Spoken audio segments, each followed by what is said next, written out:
Hello everyone, welcome back to my channel. আজকে আমার চ্যানেলে আমি তোমাদেরকে রান্না করে দেখাবো। তো ইলিশ দিয়ে সবাই বেশিরভাগ সর্ষে দিয়েই রান্না করে, সর্ষে ইলিশটাই জনপ্রিয় বেশি, কিন্তু আমি সর্ষে দিয়ে, পোস্ত দিয়ে আর কিছুটা পরিমাণে টক দই দিয়ে ইলিশ মাছটা রান্না করি। তো সেটাই আজ শেয়ার করছি। তো দেখো, আমি এখানে নিয়ে নিয়েছি পোস্ত, সাদা সর্ষে কিছুটা পরিমাণে। তো এটাকে আমি কাঁচা লঙ্কা দিয়ে একটু নুন দিয়ে পেস্ট বানিয়ে নেব। আর এদিকে দেখো, আমি কড়াই বসিয়ে দিয়েছি। আর তো এবার আমি পরিমাণ মতো সর্ষের তেল। তো ইলিশ মাছ অবশ্যই সর্ষের তেল দিয়ে করতে হবে, তবে কিন্তু আসল টেস্টটা আসবে। তো দেখো, কড়াইতে আমি একটু কালো জিরে ফোড়ন দিয়েছিলাম, তো তখন ক্যামেরা অফ ছিল। তো তারপর কাঁচা লঙ্কা দিয়ে দিয়েছিলাম, দিয়ে এবার আমি যে সর্ষে পোস্তর পেস্টটা করেছি সেটা দিয়ে দিয়েছি।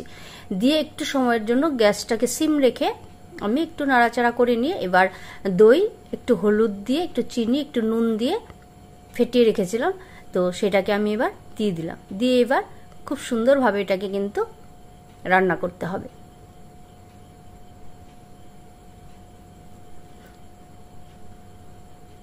তো ইলিশ মাছ অনেক রকমভাবে রান্না করা যায়, এটা ভাপেও করা যায়। তো আজকে আমি এইভাবে করছি, তো সেটাই তোমাদেরকে শেয়ার করছি।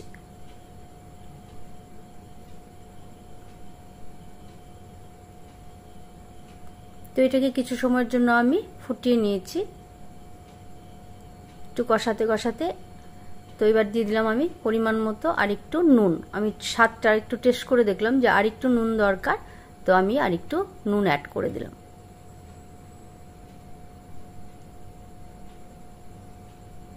এবার আমি একে একে মাছগুলো কিন্তু এর মধ্যে দিয়ে দেবো।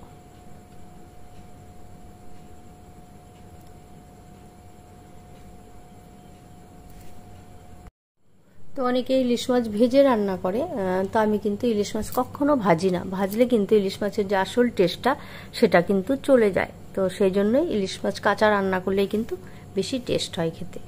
তো দেখো, পরপর আমি মাছগুলো দিয়ে দিলাম। তো এই মাছটা খুব যে বড় সাইজের তা না, মাঝারি সাইজের ইলিশ মাছ ছিল।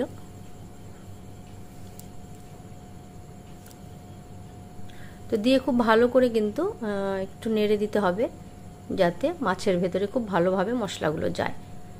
আর এবার আমি ঢাকা দিয়ে দেব।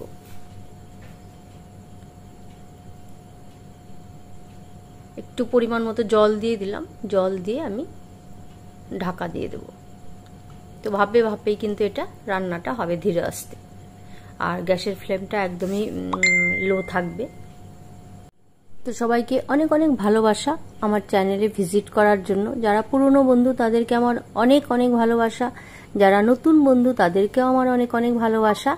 আর যারা এখনও আমার চ্যানেলটাকে সাবস্ক্রাইব করোনি, প্লিজ আমার চ্যানেলটাকে সাবস্ক্রাইব করে পাশে থাকা বেল বাটনটাকে প্রেস করে দিও, তাহলে তোমাদের কাছে কিন্তু নোটিফিকেশন চলে যাবে। আর যারা এখনও ভিডিওটা দেখতে দেখতে লাইক দিতে ভুলে গেছো, প্লিজ একটা লাইক দিয়ে দিও। তোমাদের একটা লাইক কিন্তু আমাদের পরবর্তী ভিডিও বানার জন্য অনুপ্রাণিত করে। তো যাই হোক, এটা আমি কিছুক্ষণ ঢাকা দিয়ে রেখেছিলাম। আর এবার ঢাকাটা তুলে আমি একবার দেখে নেব। দেখো, ফুটছে মাছটা। আর আরেকটু সময়ের জন্য আমি এটাকে কিন্তু রান্না করে নেব। ইলিশ মাছ সেদ্ধ হতে খুব বেশি সময় লাগে না, মাছ কিন্তু অলরেডি সেদ্ধ হয়ে গেছে। তো আমি ঝোলটাকে আরেকটু শুকিয়ে নেব।